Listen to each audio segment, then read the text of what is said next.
Oke, baiklah teman-teman, sebelum kita mulai belajar doa mulai. Terima kasih Nak Aldo. Sekretarisnya siapa? Aku. Siapa yang tidak masuk hari ini? Hadir semua Bu. Alhamdulillah, bersemangat ya untuk melanjutkan kelas kita hari ini. Sebelum kita masuk ke pembelajaran, kita nyanyi dulu ya supaya lebih semangat. Bu berdiri Bu, boleh berdiri ya semuanya.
Bagus sekali, masih ingat ya? Ada yang ingat nggak? Sidang PPOPK itu dilaksanakan berapa kali dan tanggal berapa saja? Boleh share?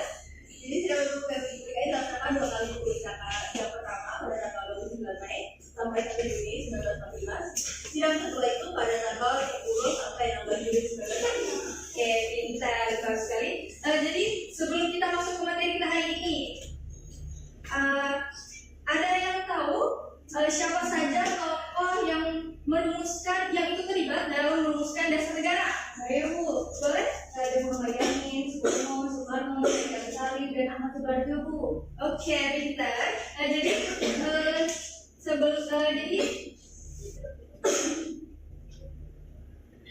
kalau kemarin kita sudah mempelajari mengenai BPUPKI, hari ini kita akan mempelajari lebih lanjut mengenai para tokohnya. Kalau yang kalian ketahui yang paling terkenal itu mungkin Muhammad Yamin, Insinyur Soekarno. Hari ini kita akan mempelajari mengenai cara pandang Haji Agus Salim dan juga Ahmad Subarjo tentang dasar negara. Proses perumusan dasar negara Indonesia bukanlah suatu hal yang mudah ya, anak. Para pendiri bangsa berhadapan dengan beragam ideologi dan pola hidup yang berbeda. Namun, mereka memiliki tujuan yang sama, yaitu mencari dasar yang dapat mempersatukan seluruh rakyat Indonesia. Yang mana Pancasila itu akhirnya menjadi hasil kompromi yang mencerminkan nilai moral, keadilan, dan juga keutuhan bangsa.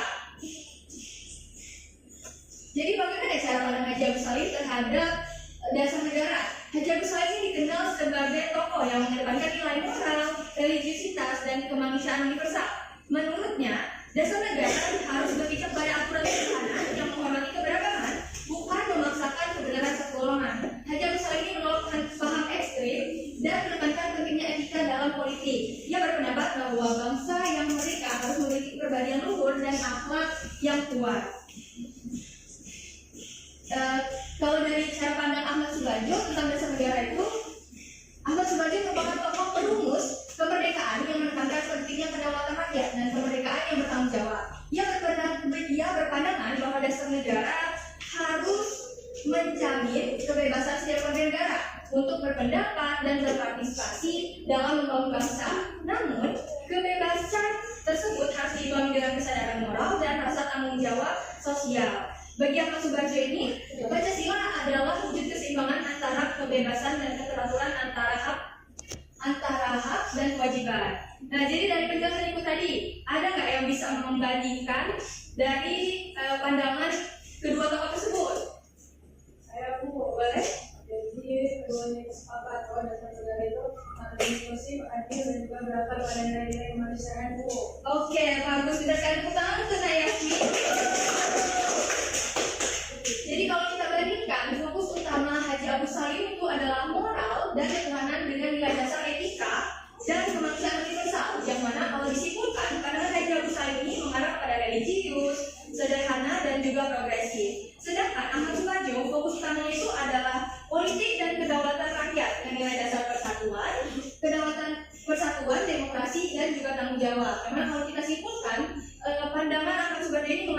intelektual, diplomatis, dan juga rasional.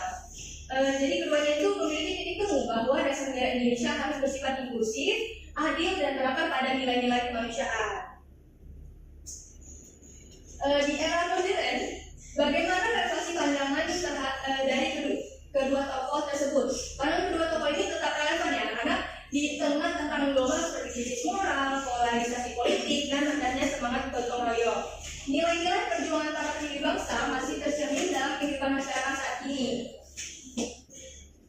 Kemudian nilai profil pelajar yang dapat kita keluarkan dari pandangan kedua tokoh tersebut, yang pertama itu bernilai kritis, yang mana kalian itu jadi lebih kritis dalam menganalisis pandangan tokoh dan situasi kebangsaan. Kemudian yang kedua itu berkebinekaan global, yang mana kita tuh jadi lebih menghargai perbedaan keyakinan dan pandangan hidup dari masing-masing individu. Yang ketiga itu gotong royong. Kita tuh jadi lebih bersama-sama berkolaborasi dalam menjaga persatuan bangsa. Yang terakhir itu beriman dan berakhlak mulia. Kita jadi lebih meneladani moral dan keikhlasan para pendiri bangsa. Jadi itu ada tugas kelompok. Sini ibu bagi dulu ya kelompoknya. Ini kelompok 1.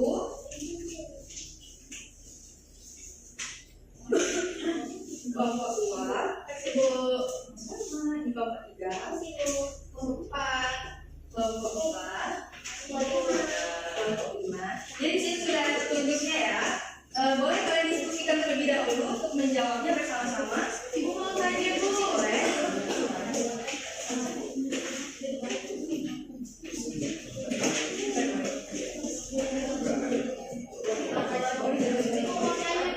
Iya.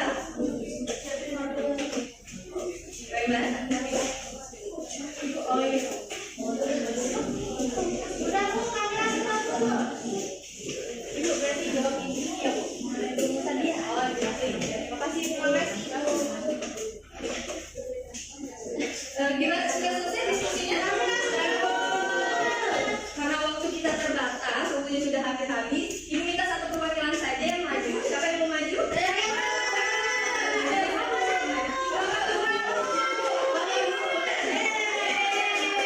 Maju kelompok selanjutnya, kita lanjutkan di kesempatan berikutnya ya. Tidak langsung kalau jadi jawaban dari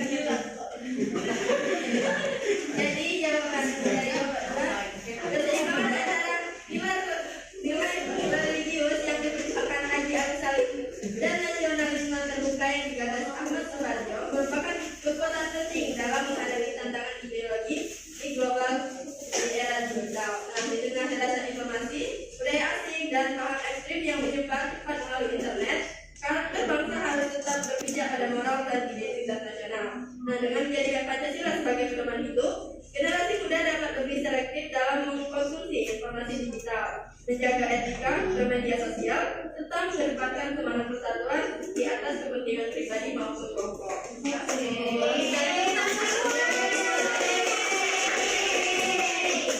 Jadi untuk evaluasi, Bu mau kuis nih.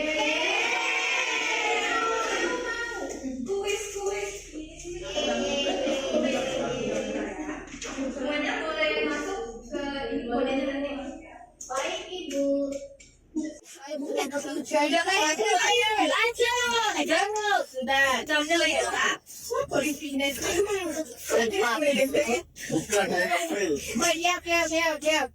Pertanyaannya ya disimpan ya. Oke, Hai, aku sekali namanya proses dengan sebelumnya ada yang mengalami kelas. Benar. Nah,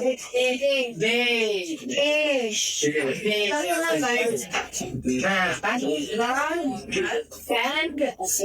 Ayah, mati kamu. Udah kan jadi aku bisa gitu. Ya,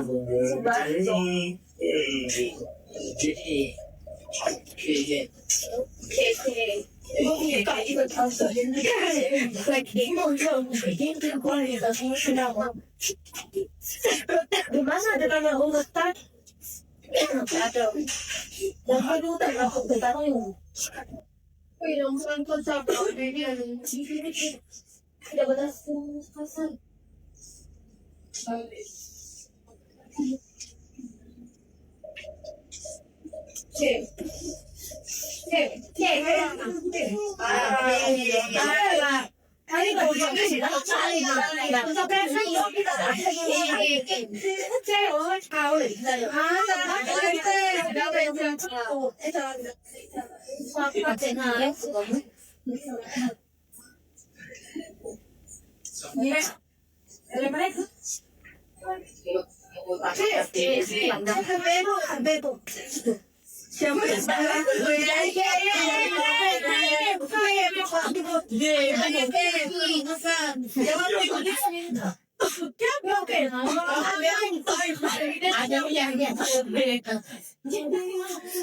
Pertanyaan terakhir.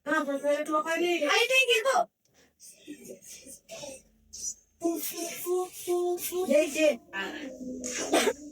Bukan kawan 10 men. Mas,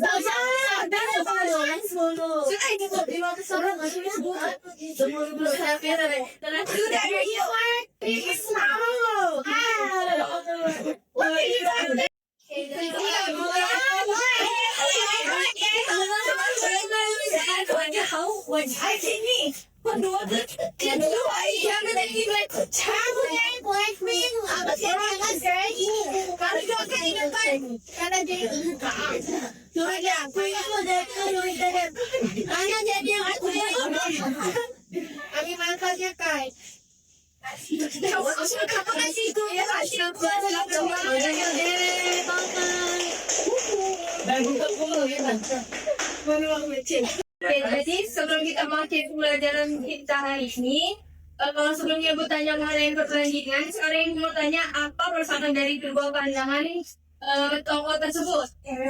Silakan, Yasmin. Jadi keduanya itu sepakat bahwa solidaritas makin inklusif, adil dan juga berakar pada nilai kemanusiaan itu. Oke, bagus. Putar dulu untuk berikutnya. Terakhir nih, siapa yang bisa menyimpulkan pembelajaran kita hari ini? Saya tuh. Silakan, segera Uma. Jadi para pendiri negara Indonesia ibu memiliki pandangan yang mendalam terkait visioner dalam dasar negaraku. Nah, hadiah usaha ini menekankan bahwa dasar negara itu harus berakar pada nilai moral dan ketuhanan yang menghargai keberagaman. Nah, mengajarkan bahwa kekuatan bangsa tidak hanya terletak pada hukum dan politik, tetapi juga pada keikhlasan dan kejujuran moral warga negaranya. Sementara Kusuma Subarjo itu melihat dasar negara sebagai fondasi kedaulatan rakyat dan kemerdekaan yang bertanggung jawab. Nah, ia percaya bahwa kebebasan harus berjalan beriringan dengan tanggung jawab sosial demi menjaga keutuhan bangsa, Bu. Oke, tepuk tangan juga terdengar.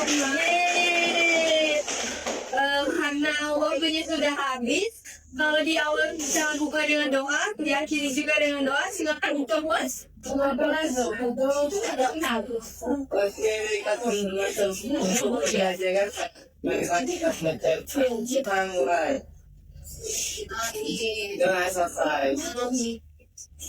sekali lagi aku ingatkan untuk minggu depan materi kita itu mengenai PPKI. Silahkan dipelajari ya. Sebagai budaya siswa kiri, wassalamualaikum warahmatullahi wabarakatuh. Waalaikumsalam warahmatullahi wabarakatuh. Terima kasih Bu.